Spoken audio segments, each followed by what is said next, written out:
শারদীয় দুর্গা পূজা উপলক্ষে কুমিল্লার লাকসামে বিভিন্ন পূজা মণ্ডপ পরিদর্শন করেছেন কেন্দ্রীয় বিএনপির শিল্প বিষয়ক সম্পাদক এবং লাকসাম উপজেলা বিএনপির সভাপতি আবুল কালাম। মঙ্গলবার সন্ধ্যায় জগন্নাথ বাড়ি পূজা মণ্ডপে শুভেচ্ছা বিনিময়কালে আবুল কালাম বলেন, সবার মাঝে সম্প্রীতি বজায় থাকবে, এটাই আমাদের ওয়াদা। আমাদের ধর্ম আলাদা হলেও আমরা সবাই এক এবং অভিন্ন। এ বাংলাদেশ সবার বাংলাদেশ। হিন্দু সম্প্রদায়ের প্রতি আমাদের কোনো ওয়াদা নেই। আমাদের ওয়াদা একটাই, জাতির প্রতি, দেশের প্রতি, ধর্মের প্রতি, সম্প্রদায়ের প্রতি সম্প্রীতি বজায় থাকবে। আমরা ক্ষমতায় গেলে হিন্দুদেরকে আমরা এই করব, মুসলমানদেরকে মসজিদে ঢুকা দেব, এই রাজনীতি আমি বা আমার দল করে না। আমাদের কোনো ধর্ম নিয়ে কোনো ধরনের কর্মসূচি নাই। আমরা সবাই এক এবং অভিন্ন।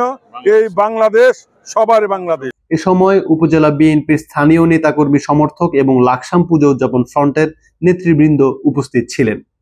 অন্যদিকে একই দিনে কুমিল্লা মহানগরীর ঈশ্বর পাঠশালা, আদর্শ সদর উপজেলার আমরাতলী এবং পাঁচথুবি ইউনিয়নের বিভিন্ন মণ্ডপ পরিদর্শন করেন কুমিল্লা ৬ আসনের সাবেক এমপি এবং বিএনপি চেয়ারপারসনের উপদেষ্টা হাজী আমিনুর রশিদ ইয়াসিন।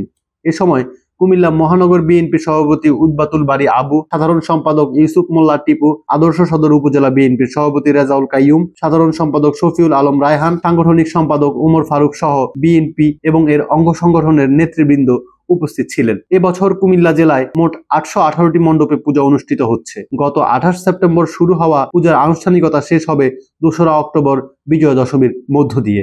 বাংলাদেশ বেতার কুমিল্লা নিউজ ডেস্ক।